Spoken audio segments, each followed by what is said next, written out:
نہ دیکھا نہ سنا، اس طرح کا سالار نہ دیکھا نہ سنا۔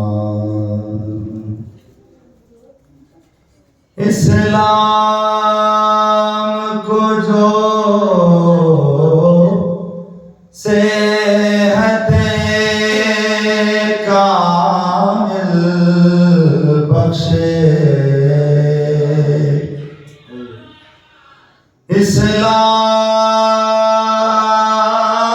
کو جو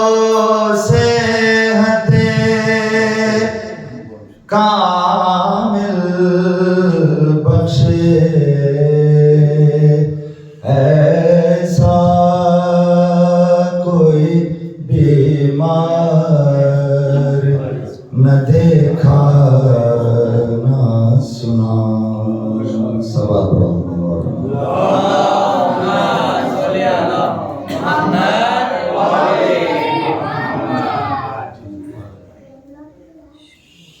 بابا ہو کہاں اپنا، پتا کیوں نہیں دیتے؟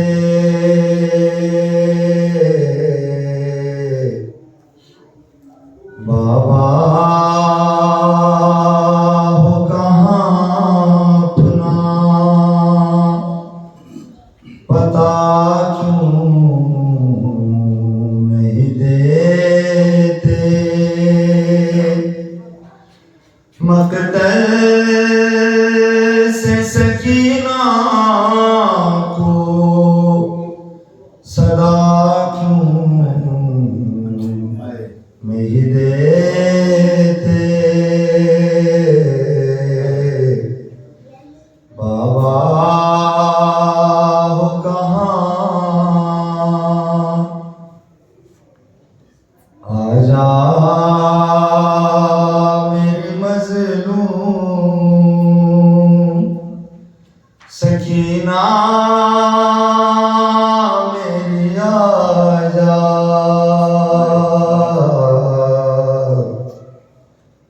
آجا میری مظلوم سکینہ میری، آجا پھر حلق بریدہ سے صدا کیوں نہیں دیتے؟ بابا ہو کہاں، چھینے ہیں لعینوں نے میرے کانوں سے گوہر، چھینے ہیں لعینوں نے میرے کانوں سے گوہر، اموں کو میرے اتنا بتا کیوں نہیں دیتے؟ بابا ہو کہاں، سب دیکھ رہے ہیں میں جلی جاتی ہوں بابا، سب دیکھ رہے ہیں میں جلی جاتی ہوں بابا،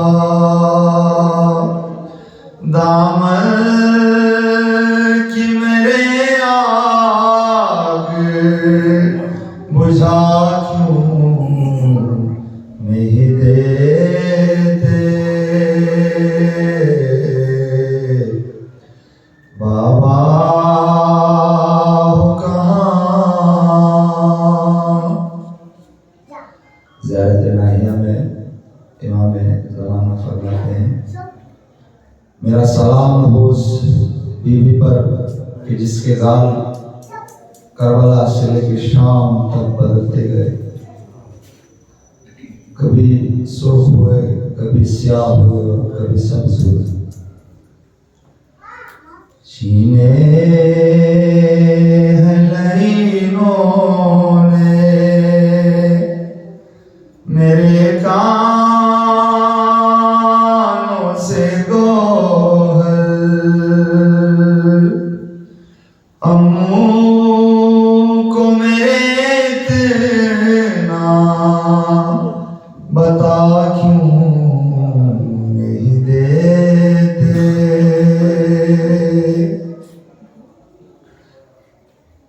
دکھلا کے بہا دیتے ہیں پیاسوں کو زمین پر، دکھلا کے بہا دیتے ہیں پیاسوں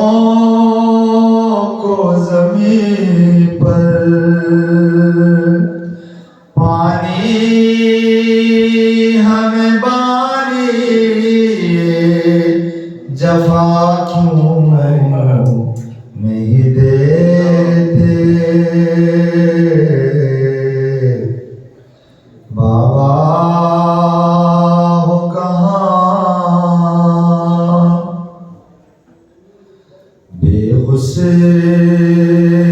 و کفن خاک پہ سب دیکھ رہے ہیں، بے غسل و کفن خاک پہ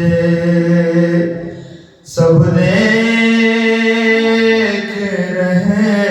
ہیں، لاشوں کو تہے خاک چھپا کیوں نہیں دیتے،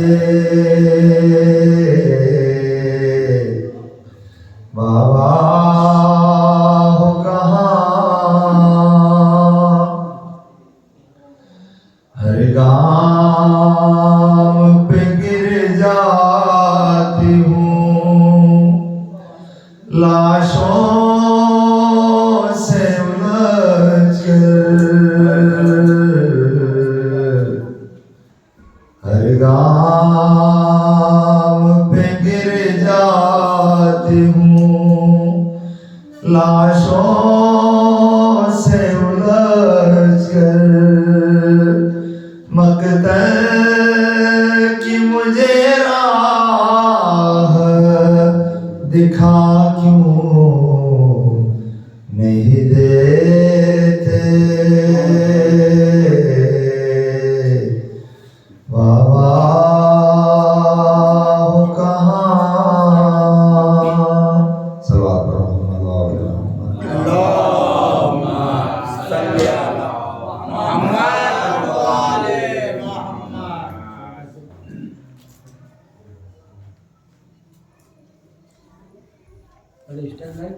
ورحمۃ الوسطیٰ کلامۃ الحسنیٰ سید الاوصیاء ناد الاسفیاء رکن الاولیاء آیت اللہ العظمیٰ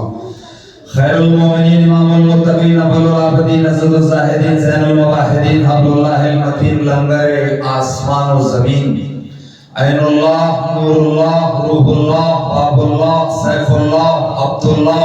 اسد اللہ الغالب آقا جانم علی ابن ابی طالب، قوة إلا بالله العلي العظيم، حسبنا الله ونعم الوكيل، نعم المولى ونعم النصير، رب اشرح لي صدري ويسر لي أمري واحلل عقدة من لساني يفقهوا قولي، بسم الله الرحمن الرحيم، الحمد لله رب العالمين، والصلاة والسلام على أشرف الخلائق والمرسلين، خاتم النبيين سيدنا ونبينا ومولانا أبي القاسم مصطفى محمد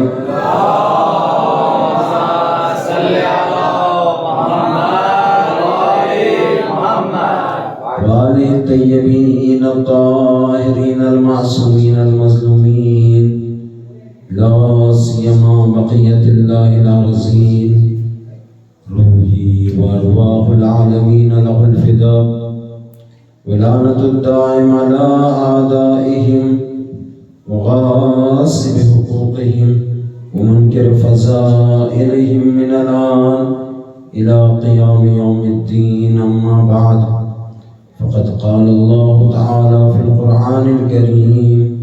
وهو أصدق الصادقين وقوله الحق. بسم الله الرحمن الرحيم. يا أيها الذين آمنوا اتقوا الله وكونوا مع الصادقين. صلوات بجي محمد وآل محمد.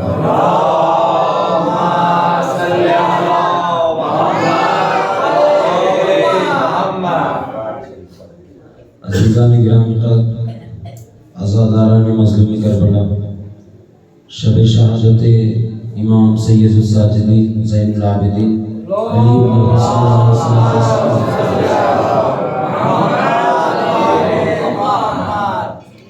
لہذا اس عظیم المرتبت امام کی یاد منانے کے لیے اور ان کے غم میں سوگ منانے کے لیے ہم اس مجلس میں شریک ہوئے ہیں. عزیزان گرامی، چوتھے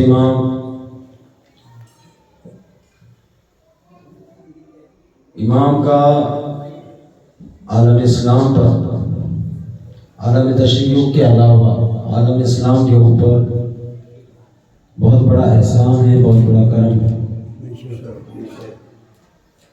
امام ہی کی خدمات کا نتیجہ ہے جو آپ نے کربلا کے واقعے کے بعد 34 سال تک مدینے کے اندر زندگی گزاری اور جن طریقوں کو زندگی گزارنے میں آپ نے اپنی زندگی میں روا رکھا، وہ ایسے طریقے ہیں کہ جس کی وجہ سے مرتا ہوا اسلام، ختم ہوتا ہوا دین نبی محمدی کا نام، یہ سب کے سب دوبارہ جلا پائے اور ان میں پھر سے زندگی آئی. عزیزو، چوتھے امام کا جو زمانہ ہے، اگر ہم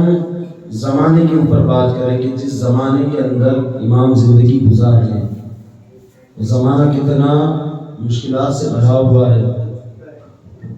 اور کس قدر اس زمانے کی مشکلات ہے. ایسی مشکلات کہ تاریخ جسے نقل کرتی ہے تو یہ کہتی ہے کہ یہ سیاہ دور ہے. عزیزو،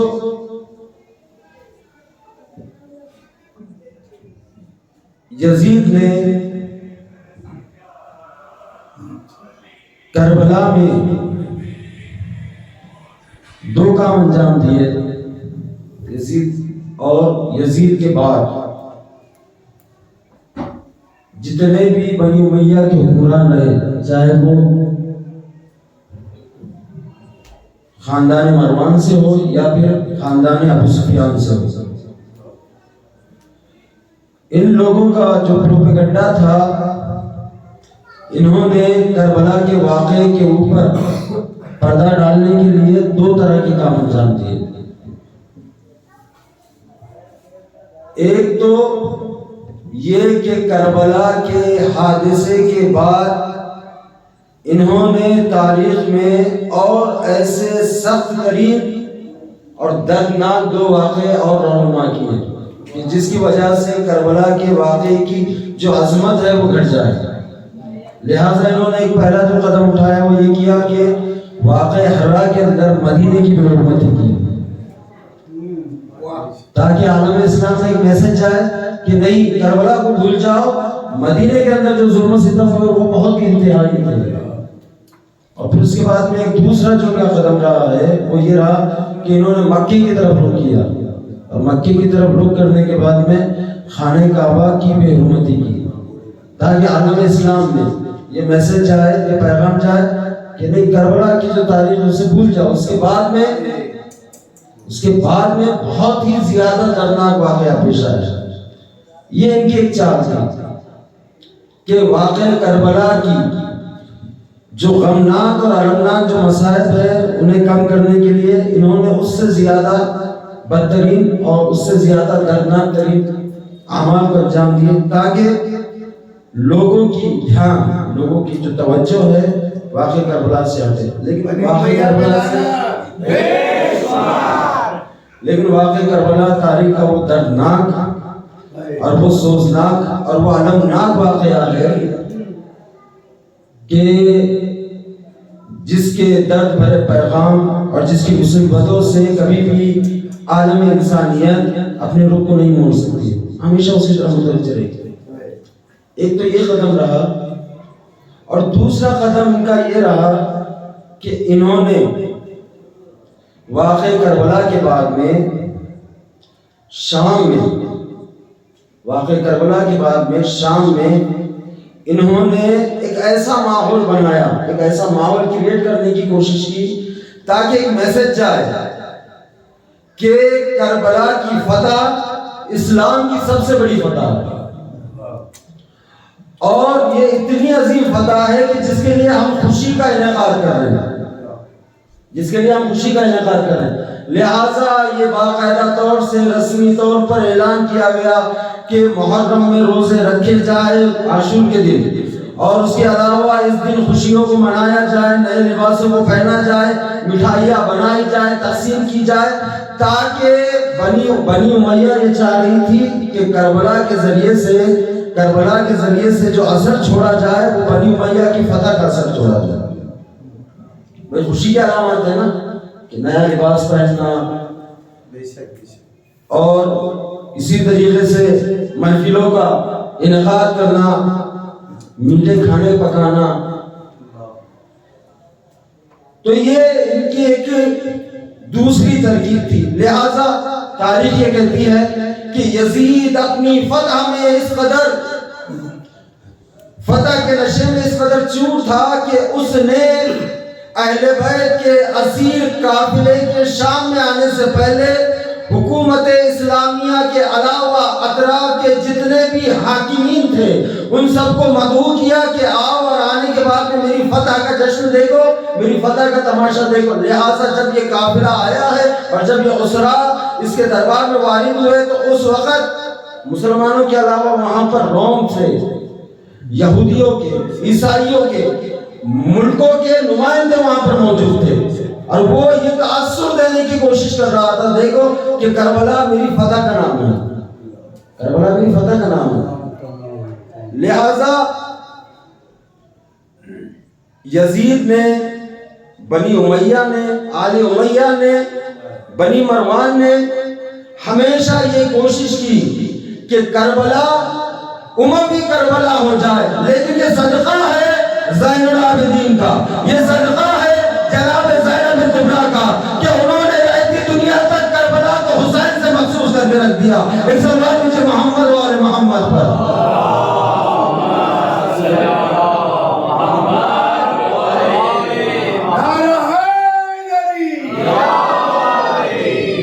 عزیزان گرامی، لہذا اس طرح سے پھوپھی اور بھتیجے نے کربلا کے بعد کے حالات کو اور کربلا کے بعد کے واقعات کو اپنی فہم و فراست کے ساتھ جناب زینب اولیاء مقام نے اور اپنی امامت کی کردار کے ساتھ امام زین العابدین علیہ السلام نے کربلا کے بعد کے واقعے کو اگر ہم دیکھیں، چاہے وہ کربلا کے بعد فوراً جو پیش آنے والا واقعہ ہے وہ ہے کوفے کے اندر اہل حرم کا عروج، اور پھر اس کے بعد میں دربار ابن زیاد کے اندر اسیروں کا آنا، اور یہ تمام مقامات ہیں کہ آپ لوگ برابر سے سنتے رہتے ہیں کہ یہاں پر چاہے وہ بازار کا معاملہ ہو یا پھر دربار کا معاملہ ہو، دونوں مقامات کے اوپر جناب زینب کی خدمات خطبوں کی شکل کے اندر، جناب زین العابدین کی خدمات خطبوں کی شکل کے اندر ایک پیغام ہے جو دے رہے ہیں اور بتا رہے ہیں کہ دیکھو کربلا امام حسین علیہ السلام کی ہے، امام حسین سے منسوب ہے، لہذا امام حسین علیہ السلام کہ پیغام کو پہنچانے کے لیے جو خدمات چوتھے امام کی رہی ہے، یہ آپ کی زندگی کا بہت بڑا رول رہا۔ دوسرے، واپسی کے بعد میں جو مدینے کی زندگی ہے، مدینے کی زندگی 34 سال کی زندگی ہے، اور یہ جو 34 سالہ زندگی ہے ایسی زندگی ہے کہ جہاں پر سماج مردہ ہو چکا ہے، اور دیکھیے ترکیب بتائی ہے چوتھے امام نے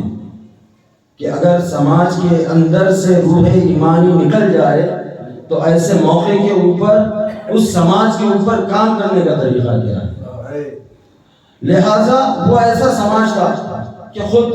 امام کے جملے چوتھے امام ارشاد فرماتے ہیں کہ میں جس مدینے میں رہ رہا ہوں اس مدینے میں میرے شیعہ انگلی کے اوپر اگر تعداد شمارش کی جائے ان کی تو 20 سے زیادہ نہیں ہے مدینے کے اندر، اس مدینے کے اندر کہ جہاں پر امام مظلوم ہے، جہاں پر امام ستم دیدہ ہے، جہاں پر امام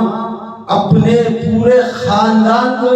اسلام اور مسلمانوں کے لیے لٹا کے آئے ہیں، اس کے بعد میں مسلمانوں کا اسٹینڈ امام کے لیے کتنا ہے کہ امام خود اپنے زبان سے کہہ رہے کہ 20 سے زیادہ نہیں ہے، یعنی کہ امت کی بے وفائی ہے۔ یعنی کتنے قصے ہو سکتے ہیں امت کی بے وفائی کے عزیزو۔ اب یہاں پر امام نے جب دیکھا کہ مردہ معاشرہ ہے تو لہٰذا ایسے معاشرے کی قیادت کو سنبھالنے سے بہتر امام نے جس طرف اپنے قدم کو اٹھایا وہ کیا ہے، وہ امام نے نجی طور کے اوپر لوگوں کی اصلاح کرنی شروع کی، نجی طور کے اوپر، اور نجی طور کے اوپر اصلاح کرنے کے لیے امام نے جو طریقہ اپنایا وہ یہ ہے کہ امام غلاموں کو لے کے آتے ہیں، غلاموں کو لانے کے بعد میں غلاموں کی پرورش کرتے ہیں، اور کسی بھی غلام کو 1 سال سے زیادہ اپنے پاس نہیں رکھتے ہیں، اور پرورش کرنے کے بعد میں غلام کو آزاد کر دیتے اور کہتے جا تو تیرے شہر جا، اور کیونکہ یہ خاندان اہل بیت کے یہاں پر غلامی کا شرف حاصل کیا ہوا ہوتا ہے، یہ یہاں پر رہ کر انسانیت کی ویلیوز اور انسانیت کے اقدار کو سمجھا ہوا ہوتا ہے، لہٰذا جب یہ اپنے علاقے میں جاتا تو وہاں پر جانے کے بعد میں یہ کہتا ہے کہ میں اس گھرانے کی خدمت کر کے آیا ہوں کہ جہاں پر ہمارے آقا کا کردار یہ ہوا کرتا تھا، وہاں پر ہمارے آقا کا کردار یہ تھا، لہٰذا یہ وہ طریقہ تھا کہ اماموں نے اپنے غلاموں کے ذریعے سے اپنے میسج کو دور دراز کے علاقوں کی طرف بھیجا، اور یہاں تک کہ تاریخ جو ہے نقل کرتی ہے کہ ایک وہ زمانہ آ گیا امام کے آخری دور کا آتے آتے کہ مدینے کے اندر جو سر نظر آتے تھے اس کے اندر غلاموں کی تعداد زیادہ ہوتی تھی جو امام سے منسوب تھے، لہذا بعضوں نے جو تاریخ میں لکھا ہے تعداد امام نے اپنی 34 سالہ امامت کی زندگی کے اندر 1,00,000 غلاموں کو ٹرین کر کے آزاد کیا تھا، جس کا نتیجہ یہ ہوا کہ جو اس میں سے قابل تھے وہ راہ ہموار ہوئی، جو نکل کے آئے ابو اسود کابلی کی شکل کے اندر اور دیگر اصحاب کی شکل کے اندر جو نکل کے آئے، اور آنے کے بعد میں 5 امام کی خدمت میں آئے، 5 امام کے بعد میں 6 امام کے دور کے آتے آتے ایک بڑا سا شاگردوں کا مجمع تیار ہوا کہ جس نے دین کی خدمت کی۔ عزیزان گرامی، لہذا اگر ہم چوتھے امام کی زندگی کو مدینے کے اندر اگر دیکھتے ہیں تو چوتھے امام جو اب مدینے کے اندر آ رہے ہیں، چوتھے امام صفر سے شروع کر رہے ہیں، بالکل زیرو گراؤنڈ سے بالکل کام کو شروع کر رہے ہیں، گراؤنڈ سے کام کو شروع کر رہے ہیں۔ اس کی وجہ کیا ہے؟ وجہ کہی ہے امام علیہ السلام نے ایک ہی وقت میں بنی امیہ کے دو خاندان کی حکومت دیکھی، ایک بنی سفیان کی اور ایک بنی مروان کی۔ بنی سفیان اور بنی سفیان سے زیادہ اگر کوئی پلید تھے تو وہ بنی مروان تھے، اور بنی مروان سے بھی زیادہ اگر کوئی پلید تھے تو وہ بنی عباس۔ یعنی یہ جو سلسلہ ہے خاندانوں کا کہ جنہوں نے بنام خلافت اسلام کے اوپر حکومت کی ہے، بنی امیہ کے اندر کون ہے؟ معاویہ، اس کے بعد میں یزید ہے، یزید کا بیٹا معاویہ، اس کے بعد میں پھر وہ معزول ہوتا ہے، معزول ہونے کے بعد میں مروان حکومت کے اوپر آتا ہے۔ یہ وہی مروان ہے، یہ وہی مروان ہے کہ جس وقت کسی کی زبان میں جرأت نہیں تھی کہ امام حسین کے خلاف میں اٹھ کر آواز کو بلند کرے، یہی مروان تھا جو مدینہ میں یہ کہہ رہا تھا ولید تو کیا دیکھ رہا ہے، حسین کے قتل کرنے کا اس سے بہتر کوئی موقع نہیں ہے۔ یعنی جہاں پر علی اعلان حرمت اہل بیت کا پاس و لحاظ رکھا جاتا تھا، وہاں پر اہل بیت کی حرمت کو توڑنے والا اگر کوئی شخص ہے تو وہ مروان ہے۔ لہٰذا جنگ جمل کے بعد میں جب یہ پھر سے آتا ہے امام علی کی خدمت میں، اور امام حسن اور امام حسین علیہ السلام کو ساتھ میں لاتا ہے شفیع بنا کر، کہ کہتا ہے کہ آئیے اور آنے کے بعد میں اپنے بابا کے سامنے میرے لیے آپ سفارش کیجئے۔ تو امام حسن حسین لاتے ہیں امام علی کے سامنے اور کہتے ہیں کہ مروان ہے آپ سے بیعت کرنے کے لیے آیا ہے۔ تو امام پوچھتے ہیں کیوں، کیا جمل سے پہلے تو نے میرے ہاتھ کے اوپر بیعت نہیں کی تھی؟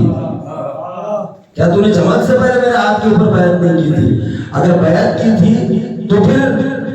اب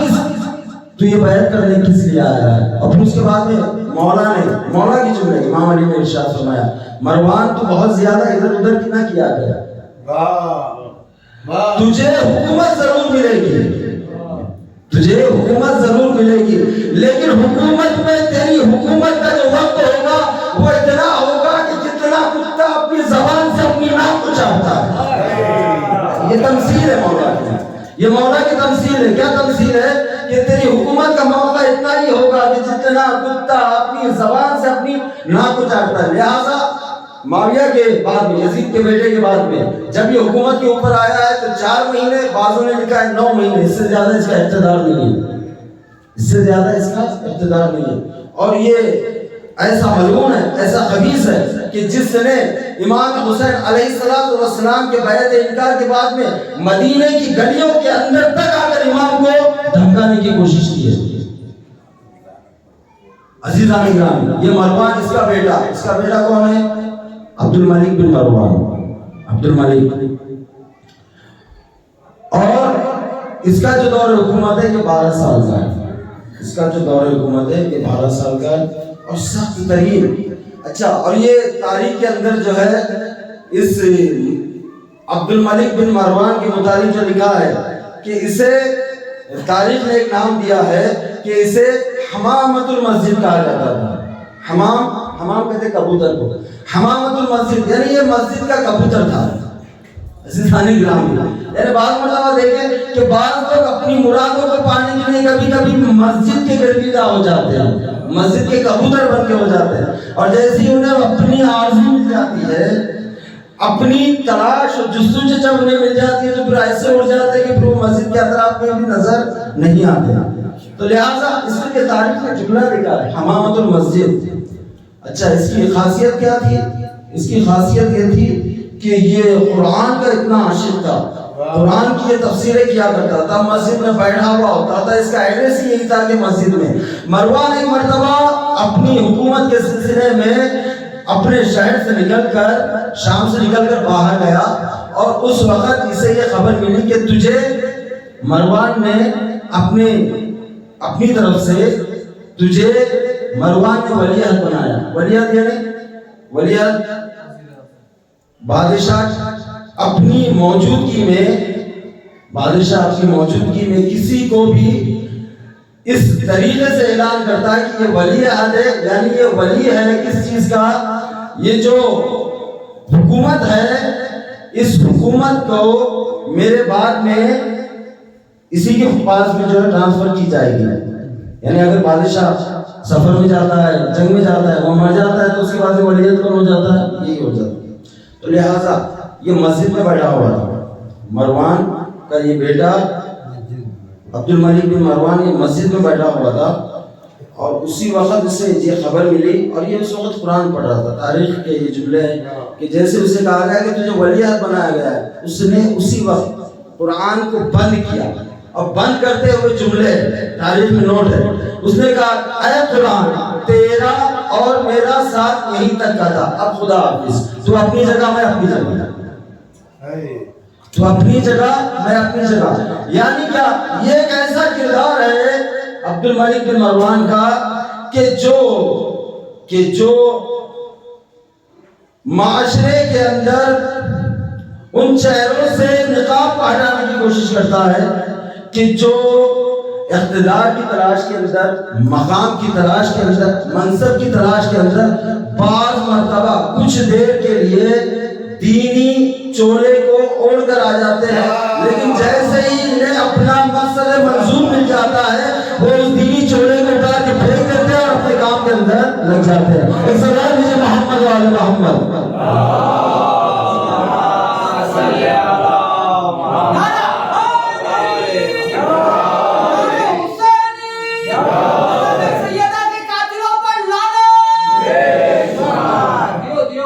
اچھا، اب یہ عبد الملک بن مروان ہے،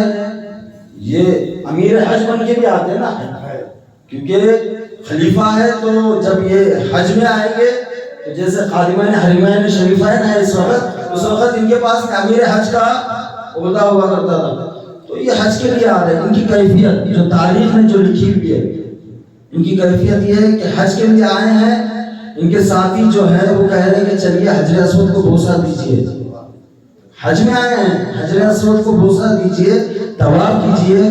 ماں بہن صفا مروہ صحیح کیجیے۔ تو یہ اپنے مقام کے اوپر بیٹھ کے کہتا ہے کہ یہ سارے اعمال کا انجام دینا مجھے بہت ہی زیادہ برا لگتا ہے، لہذا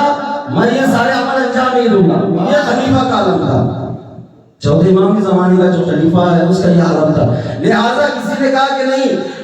کیونکہ امیر کا دل بہت زیادہ سخت ہو گیا ہے، لہذا کسی کو بلایا جائے تاکہ وہ آ کر امیر کو نصیحت کرے۔ تو اسی ایک شخص ہے کہ جو تابعین میں سے تھا،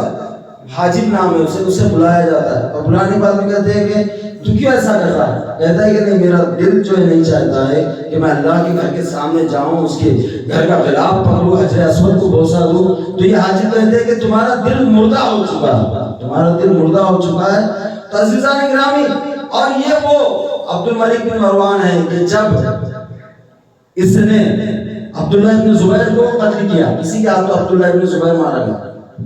عبداللہ ابن زبیر کو قتل کرنے کے بعد میں جب یہ خطبہ خوانی کے لیے ممبر کے اوپر آتا ہے، ممبر پہ آنے کے بعد میں یہ جملہ کہتا ہے کہ دیکھو آج کے بعد میں امیر ہوں، میری کنڈیشن ہے، میری کنڈیشن کیا، میں خطبے کے لیے ممبر پہ آیا ہوں، میں ممبر پہ آنے کے بعد میں خطبے سے ایک لفظ کو ہٹا دیتا ہوں، یہ جو خطبے کی جان ہے وہ کیا ہے؟ اتقوا اللہ۔ خطبے کی جان ہے، خطبے کے اندر کیا کرنا ہوتا ہے؟ نصیحت ہی ہوتی ہے، اسی کو کیا عباد اللہ بے تقوی اللہ، کہ تقوی کی کیا کی جاتی ہے؟ نصیحت کی جاتی ہے، اللہ کے خوف کی نصیحت کی جاتی ہے۔ تو کہتا ہے کہ خطبے سے میری حکومت کے اندر جہاں جہاں بھی جمعے پڑھے جائے، جہاں جہاں پہ خطبات ارشاد کیے جائے، جہاں جہاں پہ خطبوں کو پڑھا جائے، ان خطبوں سے لفظ اتقوا اللہ، اللہ کے ڈر کو نکال دو۔ کہا کیوں؟ اور کہا کہ اگر مجھے پتا چلا کہ کسی نے اس لفظ کا استعمال کیا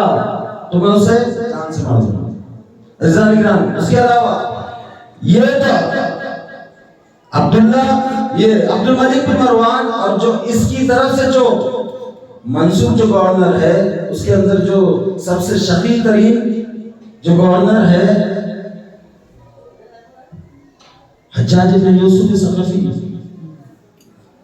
یہ اس کا نمائندہ ہے، یہ اس کا نمائندہ جو اس نے گورنر کے طور کے اوپر اسے مکہ بھیجا، مدینہ بھیجا، مدینے کے بعد میں یہ مدائن گیا، مدائن سے ہوتا ہوا پھر عراق کی سرزمین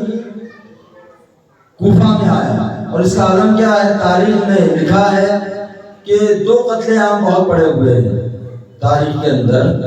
ایک بنی امیہ کے زمانے کے اندر اور ایک دوسرا جو ہے بنی عباس کے اقتدار کے اندر آنے کے زمانے میں، ایک ابو مسلم کے زمانے میں، جب ابو مسلم نے امام کے لیے ماحول بنانے کے لیے، امام کے لیے ماحول بنانے کے لیے، ساتویں امام کے لیے ماحول بنانے کے لیے، یعنی دیکھیے کیسے کیسے لوگ ہوتے ہیں کہ ساتویں امام کی حکومت کے لیے ماحول بنانے کے لیے اس نے خراسان کے اندر 1.5 لاکھ سے زیادہ لوگوں کو مروایا۔ حالانکہ امام نے کہا کہ اس سے میرا کوئی تعلق نہیں ہے، اس سے میرا کوئی تعلق نہیں ہے۔ اور اسی طریقے سے یہ حجاج ابن یوسف ثقفی یہ کیا کرتا ہے، 1,30,000 سے زیادہ افراد اس کی تلوار سے مارے گئے، 1,30,000، جس میں 80,000 شیعہ۔ اور یہ اس کے لیے اس کا جو مزاج ہے، اس کا مزاج یہ ہے کہ کہتا ہے کہ میرے نزدیک لفظ کافر میرے کانوں کو سننا پسند ہے، لیکن لفظ شیعہ سننے کے بعد میں میرے بدن کے اوپر کراہت جو ہے غالب ہو جاتی ہے۔ لفظ شیعہ سے اس وجہ جیسے دشمنی عزیزان اکرام۔ تو یہ عبد الملک بن مروان،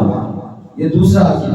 اور اس کے بعد میں حشام بن عبد الملک، جس کے زمانے کے اندر امام شہید ہوئے۔ اس سے پہلے امام علیہ السلام نے اس طرف، یہ تو شام کا دور ہے، شام کا دور ہے، لیکن مدینے کے اندر معاملات کچھ اور ہیں۔ مدینے میں کون ہے؟ امام حسین کی شہادت کے بعد میں امام علیہ السلام جب مدینے آتے ہیں تو مدینے میں آنے کے بعد میں امام کے قتل کے بدلے میں جو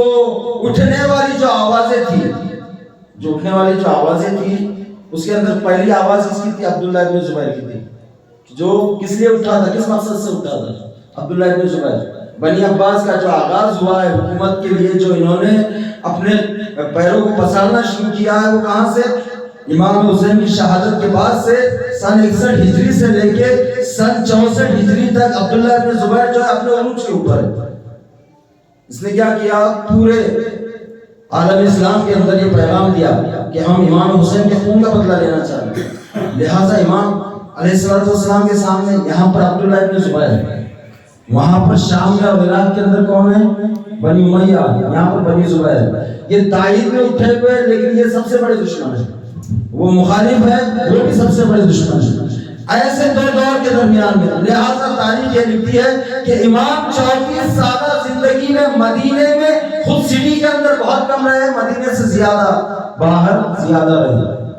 مدینے سے باہر آپ اپنے پورے خاندان کے ساتھ میں، قبیلے کے ساتھ میں صحرا کے اندر خیمے نصب کر کے وہاں پر رہتے، غلاموں کی پرورش کرتے۔ میں نے کہا کہ غلاموں کا عالم کیا ہے؟ غلاموں کا عالم کیا ہے عزیزان گرامی؟ اور یہ ایک نکتہ ہے سمجھنے کے لیے، اماموں نے اپنے جتنے غلام پرورش کیے ہیں وہ امام کی امامت کو پہچاننے والے تھے، وہ امامت کے مزاج کو جاننے والے تھے، امامت کے مزاج کو جاننے والے تھے۔ امامت کا مزاج کیسے جانتے ہیں پتہ ہے عزیزان اکرام؟ ہمارا بھی دعویٰ ہے، ہم بھی غلام ہیں، لیکن کیا ہمارے پاس وہ شعور ہے کہ جو ہم یہ کہہ سکیں کہ ہم امام کی جو مزاج ہے اس کی پہچان کرتے ہیں؟ تاریخ کا مشہور واقعہ کون سا؟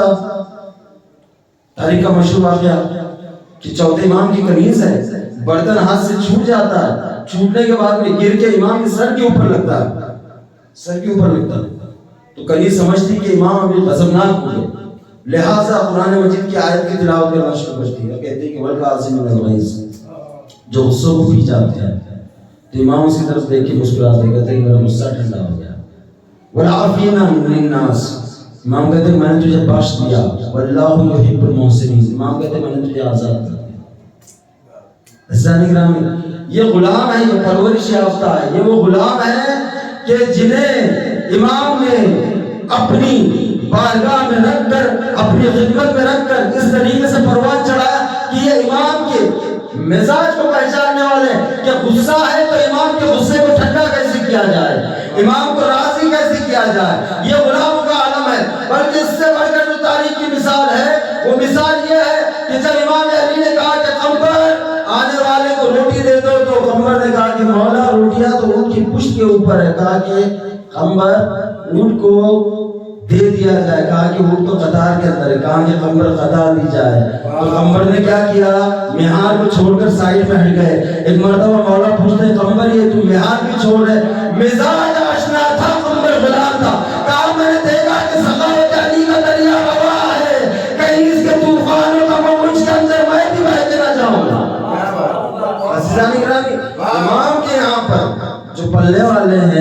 امام کے یہاں پر جو سمجھنے والے ہیں، امام کے یہاں پر جو غلامی کا شرف حاصل کرنے والے ہیں، ان کا مقام کیا ہے؟ وہ امام کے مزاج کو پہچانتے ہیں۔ اور کربلا جو ہے،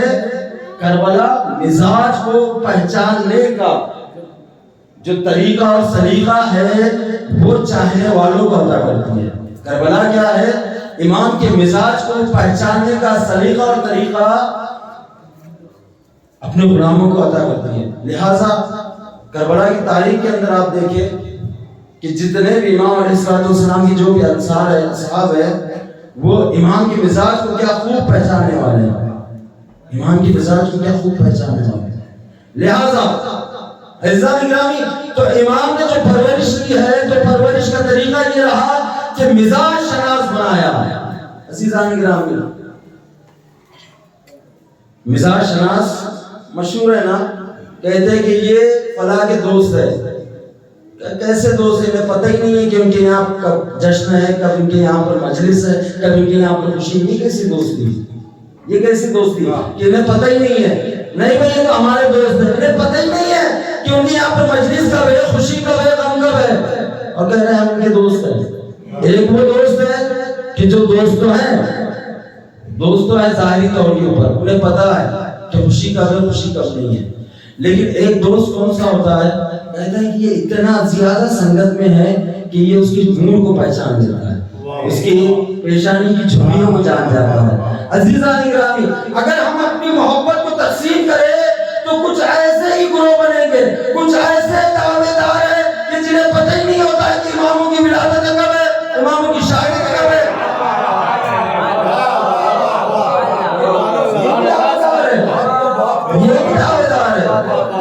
ایک دعوے دار وہ ہے کہ جو ایک حد تک آتا ہے، ایک حد تک آنے گا، لیکن اس سے بڑھ کے بننا ہے جو مزاج کو پہچانے۔ مزاج کو پہچاننے کے بعد کیا ہے؟ یعنی اس طریقے سے معیت و ہمراہی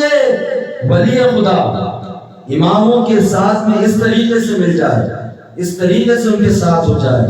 ان کے ساتھ میں اس طریقے سے ہو جائے کہ اب انہیں پتہ یہ چلے کہ یہاں پر امام مجھ سے کیا چاہتے ہیں، امام مجھ سے کیا چاہتے ہیں، امام مجھ سے کس عمل کو چاہتے ہیں۔ یعنی امام کا آرڈر کرنا، امام کا حکم دینا، امام کا فرمان جاری کرنا، یہ اپنی جگہ پر، اس سے پہلے اس کی سمجھ، اس کی سوچ، اس کی بصیرت اور اس کی عقل، اس کا فہم، اس کا شعور اس قدر توانا اور بینا ہو جاتا ہے کہ یہ سمجھ جاتا ہے کہ امام کا ارادہ کیا، امام کیا چاہ رہا ہے۔ تو عزیزان کرام، یہ ایک دوستی ہے۔ تو ہمیں جو اہل بیت علیہ السلام کے ساتھ میں آنا ہے وہ اس طریقے سے آنا ہے۔ یہ جو معیت ہے، یہ جو ہمراہی ہے، جو ان کے ساتھ ہو لینا ہے، وہ اس طریقے سے ہونا ہے کہ ہمیں مزاج کا پتہ ہونا چاہیے، ہمیں مزاج کا پتہ ہونا چاہیے۔ لہٰذا عزیزان کرام، ایک سلوات بھیجیے محمد و آل محمد۔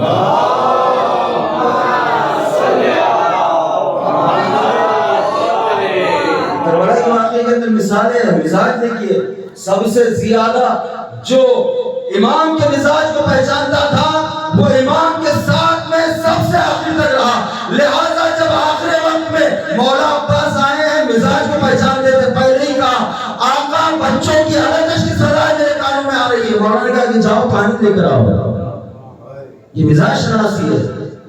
یہ مزاج شناسی، نہ کہ تلوار، نہ کہ نیزے، نہ خنجر، نہ بھالے، بلکہ مولا کے حکم کی اطاعت اور تابعداری اور فرما برداری اتنی ہے کہ مولا کے دل میں، مولا کے ذہن میں وہی ہے جو مولا حکم دینا چاہ رہے، اسے آ کر پہلے مولا عباس امام کی شان میں پیش کر رہے کہ میں پانی لانے کے لیے جا رہا ہوں۔ عزیزان گرامی، لہذا جو جتنا زیادہ، اور یہ واقعہ کیا بتاتا ہے کہ جو امام کے مزاج کو جتنا زیادہ پہچانتا ہوگا وہ امام کے ساتھ میں اتنا زیادہ ہے۔ لہذا کربلا کے معرکے کے اندر، کربلا کی معرکے کے اندر ہر جانے والا تو گیا، لیکن جس کی استقامت، جس کی پائیداری، جس کی جواب مردی اور جو میدان جہاد میں زیادہ دیر تک قدم جو جمے رہے وہ مولا عباس کے عزیزان گرامی، بلکہ اس سے بھی بڑھ کر اگر یہ جو کربلا میں جو معرکہ ہے، یہاں پر جو صاحب فہم ہے وہ صاحب فہم ہے، لیکن یہاں پر ایک اور بے زبان ہے. اس کی مزاج کا عالم بتاؤں، میں اشارہ کروں، آپ پھر کہیں گے کہ کیوں یہ جو قربانی ہے یہ سب سے آخر میں دی گئی ہے، کیونکہ یہ امام کے مزاج کا اس قدر آشنا بچہ ہے کہ جھولے میں روتا ہے، گود میں آنے کے بعد خاموش ہو جاتا ہے، کربلا کے میدان میں آتا ہے، زمین پہ آ جاتا ہے، ایڑیا نہیں رگڑتا. اور کب تک خاموش رہتا ہے یہ بچہ؟ جب تک حسین نہیں کہتے بیٹا تم حجت خدا کے فرزند ہو، اپنی حجت کو تمام کر دو. گویا علی اصغر اپنے باپ سے اس نے وغا لے رہے، یعنی اب یہاں پر علی اصغر اپنی تلوار نکال رہے. تلوار کیا زبان ہے، اس نے وغا جب تک حسین نے نہ دی، علی اصغر نے اپنی زبان بھی نہ کھولی. یہ مزاج شناسی ہے. عزیزان گرامی، کربلا میں حسین کی اجازت کے علاوہ کوئی میدان میں گئے ہی نہیں ہے. کوئی اپنی طرف سے کسی کو نہ غصہ آیا، نہ تو کسی نے اپنی عقیدت کا اس طریقے سے اظہار کیا کہ مولا رک جائیے میں جاؤں گا، میں معاملات کو دیکھوں گا. جب تک ایمان کی نظروں کے اوپر نظر نہیں ہے، یعنی یہ جو جھوٹی عقیدت ہے، جھوٹے جوڑ، جھوٹے ولولے، یہ اپنی جگہ کے اوپر ہے. آپ یہ دیکھیں کہ امام کا حکم کیا ہے، امام کا حکم کیا ہے. لہٰذا علی اصغر علیہ السلام نے بھی جنگ لڑی، لیکن جنگ لڑنے کا طریقہ کیا ہے؟ اذن امام ملا. اذن امام کیا تھا؟ بیٹا تو حجت خدا کا بیٹا ہے. یہ اذن وغا ہے، یہ اذن وغا ہے کہ یہاں پر اب علی اصغر جب تک اپنی زبان کو کھول رہے ہیں تو وہ جو لشکر کہ جو تلوار سے نہ رویا نہ ڈرا، یہ علی اصغر علیہ السلام کی زبان کو دیکھ کر اس کا مزاج بدل گیا. عزیزان گرامی، تو یہ مزاج شناسی ہے. اب میں آتا ہوں چوتھے امام کے زمانے کے اوپر کہ جہاں پر امام علیہ السلام کے سامنے یہ سارے حالات ہیں، یہ سارے واقعات ہیں. تو ایسے حالات کے اندر کہ جہاں پر گراؤنڈ زیرو سے امام کو کام شروع کرنا ہے کہ نہ تو مدینے میں کوئی ساتھی ہے، نہ تو عراق کی جیسی کوئی زمین ہے کہ امام اٹھ کے وہاں جائے. امام حسین تو چلے گئے تھے عراق، امام علی عراق چلے گئے تھے، امام حسن عراق کو چھوڑ کے مدینے میں آ گئے تھے کہ یہ زمین تھی. لہٰذا امام سجاد علیہ السلام کہاں جاتے؟ جنگل کا رخ کرتے، صحرا میں جاتے. وہاں پر جانے کے بعد کیا کرتے ہیں؟ غلاموں کی پرورش کرتے. کیوں؟ کیونکہ امام نے ایک مزاج دیا، ایک امام نے ایک لائحہ دیا، جسے کہے کہ ایک سماج کے اوپر کام کرنے کا طریقہ دیا کہ جہاں پر سماج بے روح ہو جائے، مردہ ہو جائے، تو وہاں پر قیادت کو ہاتھ میں نہ لو، وہاں پر قیادت کو ہاتھ میں نہ لو، بلکہ آپ اٹھ کے آئیے انڈیویجل فردی طور کے اوپر، پرسنل طور کے اوپر لوگوں کی ہدایت کریں، لوگوں کو سمجھائیں. اور یہ بہت ہی کارگر طریقہ ہے. ایک یہ، دوسرا یہ کہ امام علیہ السلام نے اپنی دعاؤں کے ذریعے سے، جسے صحیفہ سجادیہ کہا جاتا ہے، صحیفہ سجادیہ کے اندر امام علیہ السلام نے جو دعائیں نقل کی ہے، اس دعا کے اندر آپ نے یہ ایک انداز ہے امام کا. دیکھیے امام کا ایک انداز ہے، امام دعا کرتے ہیں، امام کی دعا کرنے کے طریقے وہ کیا ہے؟ امام بتاتے ہیں کہ جب ماہ رمضان آنے والا ہے تو اس وقت کیسی دعا کرنی چاہیے، ماہ رمضان کو ملا کرنا ہے تب کیسی دعا کرنی چاہیے، ماں باپ کے لیے کیسی دعا کرنی چاہیے، پڑوس کے لیے کیسی دعا کرنی چاہیے. پھر اس کے بعد میں مولا کہتے ہیں کہ بارڈر کے اوپر جو سپاہی ان کے لیے کیسی دعا کرنی چاہیے، ظالمین کے لیے کیسی بد دعا کرنی چاہیے. یعنی ایک ماحول بنا کر کہ ڈائریکٹ امام نے اٹیک نہیں کیا، کیونکہ پتا ہے اگر یہاں پر زبان کھولی جائے گی تو ایذا دی جائے گی، ایذا رسانی کی جائے گی. لہٰذا امام علیہ السلام نے اپنے دور کے اوپر جو طریقہ اختیار کیا وہ یہ تھا کہ آپ خاموش زندگی کو بسر کرتے تھے، لیکن فردی طور کے اوپر دین کی تبلیغ کرتے تھے اور لوگوں کو میسج دیتے تھے اور دعاؤں کے ذریعے سے لوگوں کو جمع کرتے تھے اپنے اطراف کے اندر. اور پھر اس دعا کے اندر رسول کے نام کے حوالے سے آل رسول کے اوپر درود بھیجتے تھے. یہ طریقہ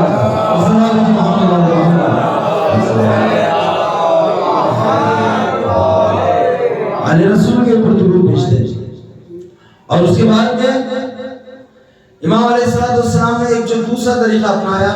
کہ تاریخ بتاتی ہے کہ 34 سال تک کوئی بھی لمحہ، کوئی بھی ثانیہ، کوئی بھی سیکنڈ، کوئی بھی گھڑی، کوئی بھی منٹ امام علیہ السلام کی زندگی کا ایسا نہیں رہا کہ جس میں آپ نے کربلا والوں کو یاد نہ کیا.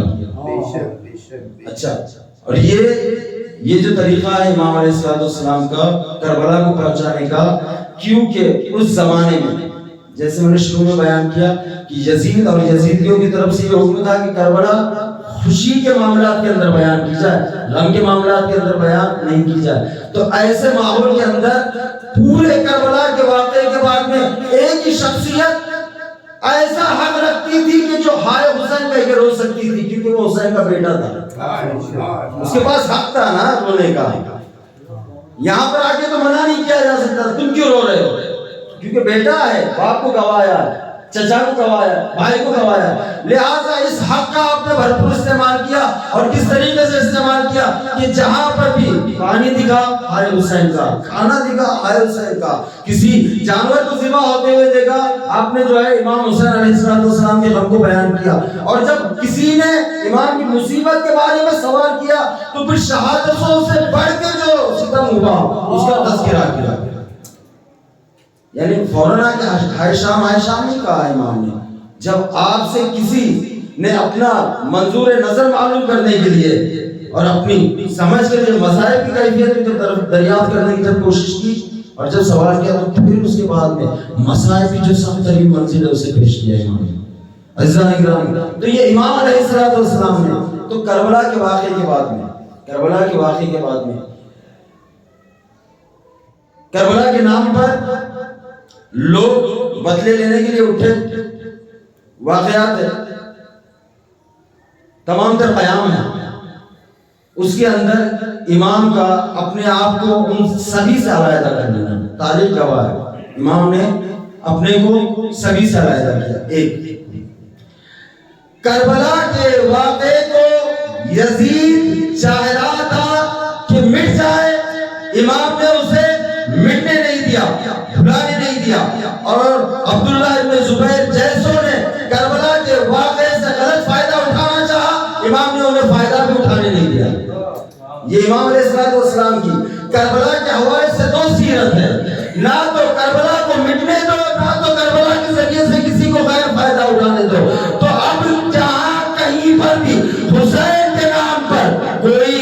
اپنا ذاتی مفاد لے کر آتا ہے سماج میں، معاشرے میں، تو یہ سمجھ لیجئے کہ اگر اس کے مخالف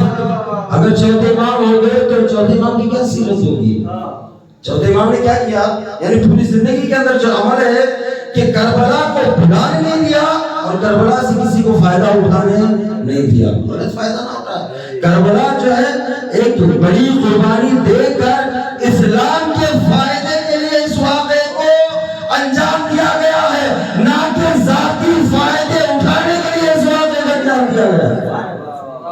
ذاتی فائدے کے لیے تو ہرگز نہیں ہے کربلا۔ کربلا تو اسلام کے لیے قربانی دی گئی ہے، یہ جو قیمتیں جو چکائی گئی ہے یہ اسلام کے لیے چکائی گئی ہے۔ لہٰذا چوتھے امام علیہ السلام کی یہ پوری سیرت ہے کہ آپ کی غلام پروری سے لے کر دعاؤں کے ذریعے سے پیغامات کو پہنچانا، اہل بیت علیہ السلام کے مسائل کو پڑھنا، اور مسائل کو پڑھنے کے بعد میں اہل بیت رسول اور محبان اہل بیت کو تحفظ بخشنا، کیونکہ واقع حرہ کے زمانے میں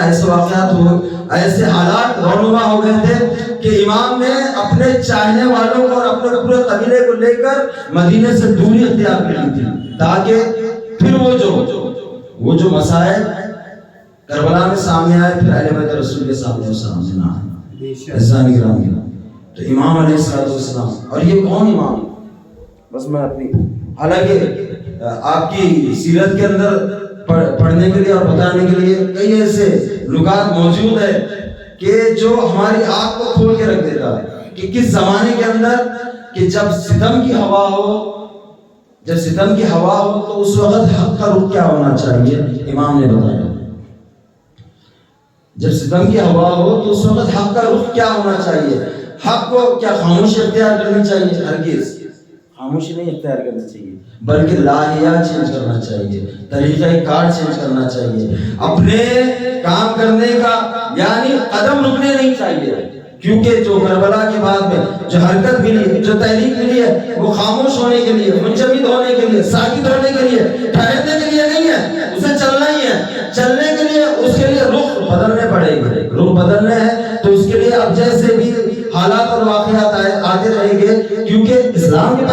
پہنچانا ہے. تو عزیزان گرامی چوتھے امام علیہ السلام نے کس زمانے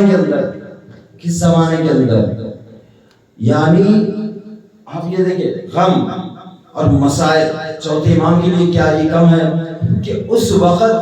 آپ اپنی امامت کا آغاز کر رہے ہیں کہ جس وقت آپ کے مسند یا آپ کے بیٹھنے کا فرش مسند امامت تو دور بیمار کا جو آپ کا بستر ہے اسے بھی آپ کے بستر کو چھین لیا جا رہا ہے. یعنی امامت کا آغاز دیکھیں کب کر رہے ہیں چوتھے امام کا. جو امامت کا آغاز ہے تمام اماموں میں ہر امام نے اپنی امامت کا آغاز اپنے باپ کے داغ سے کی ہے لیکن اپنے خاندان کے داغ کے ساتھ کسی ایسے امام نے اپنی امامت کا آغاز نہیں کیا جیسے چوتھے امام نے کیا. خیمے چل رہے ہیں, بیماری کا عالم ہے, بستر چھن چکا ہے, تمام اعزا و اقارب شہید ہو چکے, بابا شہید ہو چکے. ایسے عالم کے اندر عزیزان گرامی امامت کا آغاز, اور اس عالم میں امامت کے آغاز کو کرنے کے بعد میں اب جب وہ آتے ہیں چاہے وہ ابن زیاد کا دربار ہو یا پھر وہ یزید کا دربار ہو, یزید کے دربار میں آنے کے بعد میں جب حاکم کی طرف سے نمائندے بیان کرتے ہیں یزید کی عظمت کو تو امام علیہ السلام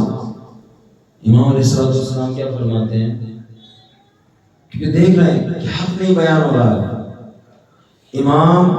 یزید سے کہتے ہیں, یہ دیکھیے یہ تاریخ کا یہ جملہ ہے, ممبر کی عظمت کو سمجھے.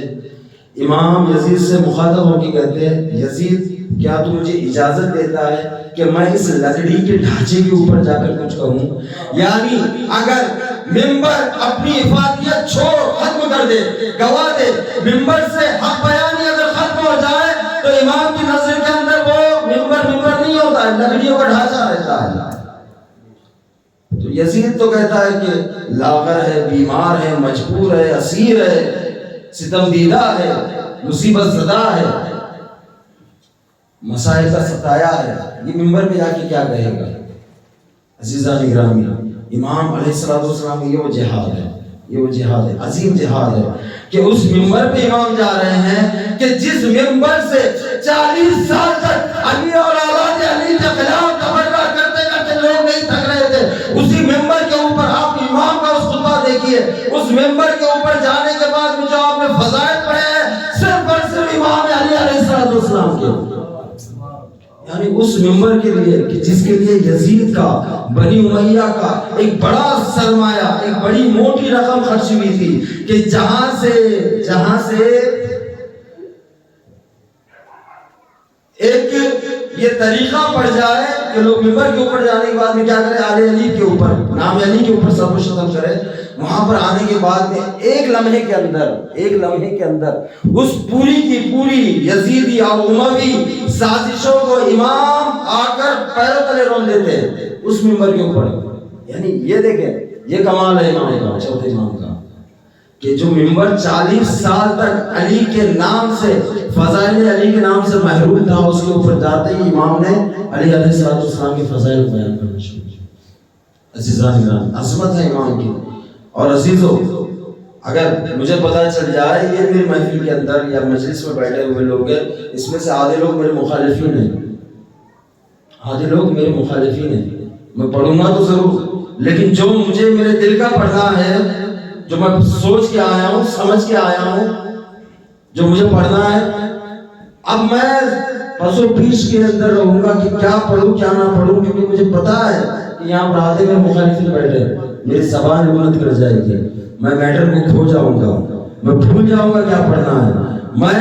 پسو پیش کرنے میں, سیاق و سباق کرنے کے چکر کے اندر مین جو مطلب ہے, جو مفہوم ہے, اسے پہنچانے کے بجائے میں کہیں اور چلا جاؤں گا, میں اپنے مدعے سے بھٹک جاؤں گا. لیکن یہ کمال ہے امام کے خطاب کا کہ جہاں پر پتا ہے کہ سارے یزیدی ہے, سارے درباری خلاف ہے, اہل بیت علیہ السلام ہے, ایسے عالم کے اندر جب ممبر کے اوپر آتے ہیں تو زبان جو چلتی ہے تو اس زبان جو فقار کے مانند چلتی ہے کہ جہاں پر اموی اور اموی اقتدار کو اپنی زبان کے ذریعے سے امام علیہ السلام نے رسوا کیا. رسوا کیا ہوتا ہے عزیزو, اور یہ امام کا عظیم جہاد ہے. کہ ممبر کے اوپر جانے کے بعد میں، کیونکہ وارث سے ممبر سرونی ممبر کے اوپر آیا، تو اب یہاں پر فضائل و مناقب علی کے ابواب کو آپ نے کھول کر رکھ دیا، اور کھول کر رکھنے کے بعد میں جب یہ سارے بیانات جب ہو گئے عزیزو، امام نے بتایا یہ ممبر اگر اس کے اوپر جا کے حق بیان کیا جائے تو یہ باطل سے بھی کلمہ پڑھواتا ہے، یہ باطل سے بھی کلمہ پڑھواتا ہے۔ جب امام خطبہ دے رہے ہیں، ایک مرتبہ یزید نے ماحول کی رنگت کو دیکھا، پرکھا، مؤذن کو اجازت دی، کہا کہ جاؤ ممبر پہ اور اذان دے۔ امام نے خطبے کو روکا، اذان شروع ہوئی، جیسے ہی کہا اشہد ان لا الہ الا اللہ اشہد ان محمد رسول اللہ، امام کہنے لگے یزید یہ بتا محمد تیرا نانا تھا یا میرا نانا تھا؟ لیکن ممبر یوز تو ہو، اگر یہ حق بیانی کے لیے اگر استعمال ہو جائے نا تو باطل کی زبانوں سے کلمہ پڑھوا دیتا ہے، اپنے والوں کی تو بات دور ہے۔ باطل یزید سے کلمہ پڑھا دیا، وہ یزید جو لہو و لعب کے اندر اس قدر مشغول تھا کہ جو یہ کہہ رہا تھا کہ یہ بنو ہاشم کا ڈھونگ ہے، نہ تو کوئی آیت آئی، نہ تو کوئی وحی آئی، نہ تو کوئی رسول آیا، یہ یزید اب یہ حکم دے رہا ہے کہ لا الہ الا اللہ کا کلمہ پڑھا جائے۔ ایک سوال پوچھے محمد والے محمد پر،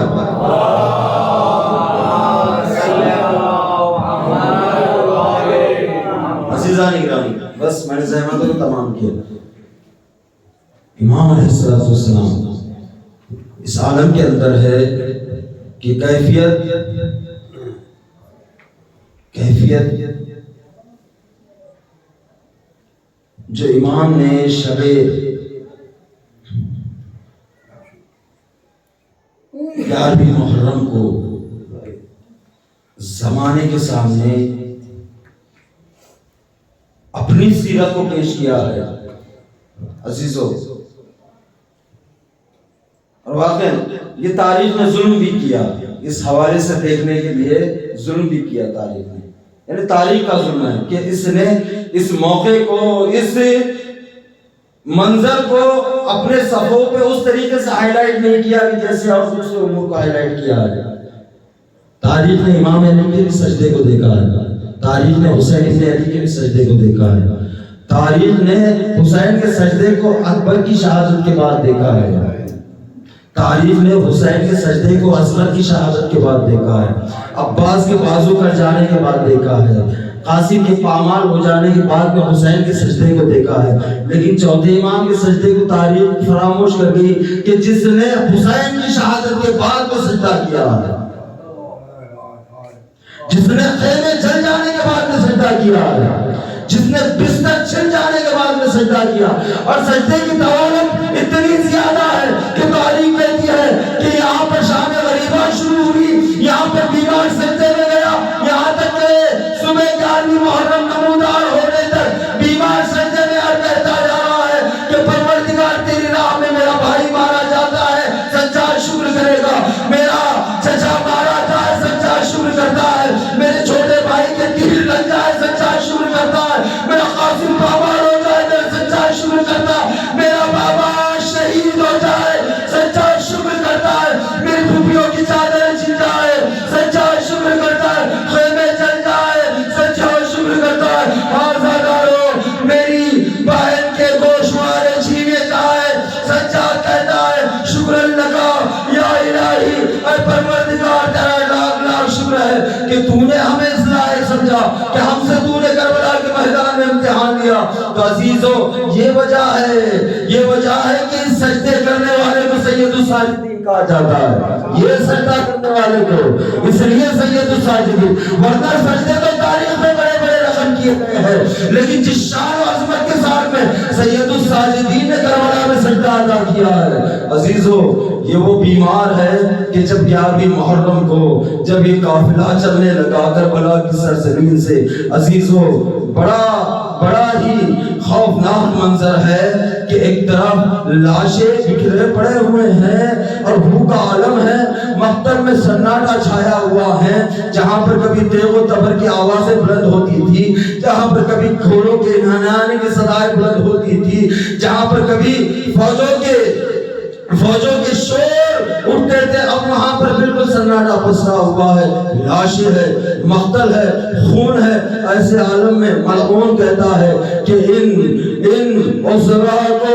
ان کے شہداء کے لاشوں کے درمیان سے لے جایا جائے. عزیزوں بڑا ہی کرناک منظر ہے. ایک مرتبہ عزیزوں میں یہاں پر جناب زینب کا جملہ نقل کروں گا. 11 محرم کو جیسے ہی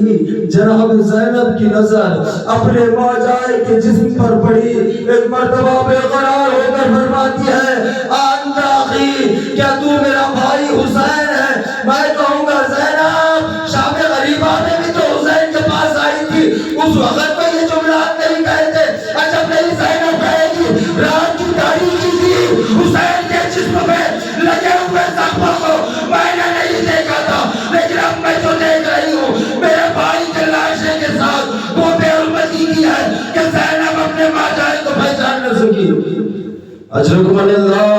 عزیزوں یہ کرناک منظر ہے کہ ایک مرتبہ زینب اس منظر کو دیکھتی ہے, اور دیکھنے کے بعد میں کیا دیکھتی ہے کہ بھتیجا ہے کہ جس کے اوپر کیفیت طاری ہے کہ ابھی روح قبض ہو جائے گی, تڑپ کر جاتی ہے اور کہتی ہے, اے میرے بھتیجے یہ کیا عالم ہے, میں دیکھ رہی ہوں کہ تمہاری روح پرواز کیے جا رہی ہے. ایک مرتبہ چوتھے امام تڑپ کے کہتے ہیں, پھوپھی اماں بھی تو یہ بتائیے کہ وہ جوان بیٹا کیا کرے کہ جو موجود ہو اور اس کا پورا خاندان بے گور و کفن کربلا کی زمین پہ پڑا ہو, اور بیٹا اتنا مجبور کہ ہاتھوں میں ہتھکڑیاں, پاؤں میں بیڑیاں, کمر میں لنگر, گلے میں ہار ڈالتا اور اجازت نہیں رکھتا. عزیزوں لیکن سجاد کو ایک غم ہے کہ جو کھایا گیا, اور سجاد کو ہمیشہ رلایا گیا. وہ کون سا غم ہے کہ جب کبھی سجاد سے پوچھا جاتا اور کہا جاتا کہ امام شہادت تو آپ کے خاندان کی میراث ہے, خاندان تو آپ کی عظمت ہے, خاندان تو شہادت تو آپ کی عظمت ہے, شہادت تو آپ کا حق ہے, آپ کے خاندان کی میراث ہے. ایک مرتبہ امام علیہ السلام تڑپ کے کہتے ہیں, اے کہنے والے تو نے انصاف نہیں کیا. میں یہ پہچانتا ہوں, میں یہ جانتا ہوں کہ شہادت ہماری میراث ہے, ہمارا حق ہے, لیکن کیا یہ بھی ہمارا حق و میراث ہے کہ ہماری ماں بہنوں کو پرویان میں لے جایا جائے, اور نہ صرف لے جایا جائے بلکہ تعارف بھی کرایا جائے. یا اہل الکوفہ و یا اہل الشام, ہذہ من بنات رسول اللہ, ہذہ زینب کلثوم, ہذہ رقیہ و رباب. عزیز و لہذا امام طرف کے کہتے تھے, الشام الشام الشام, یہ وہ مصیبت ہے جو امام نے بازار شام, دربار شام اور زندان شام. اللہ رحمت اللہ علی القوم الظالمین وسيعلم الذين ظلموا أي منقلب ينقلبون مع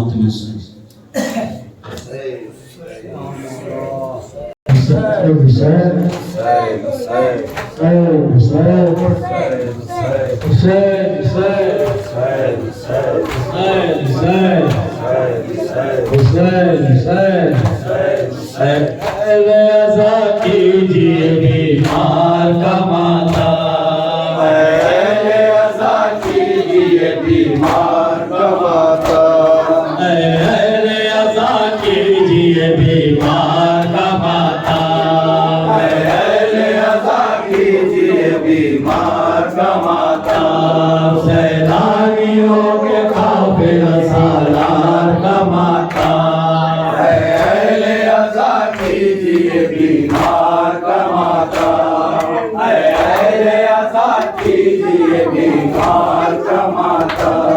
جو دے گیا دنیا کو عزاداری شبیر, جو دے گیا دنیا کو عزاداری شبیر, اے آج اسی پر عزادار کا ماتا, اے اہل عزا کیجئے بیمار کا ماتا, اے اہل عزا کیجئے بیمار کا ماتا. سیلانیوں کے قافلہ سالار کا ماتا, اے اہل عزا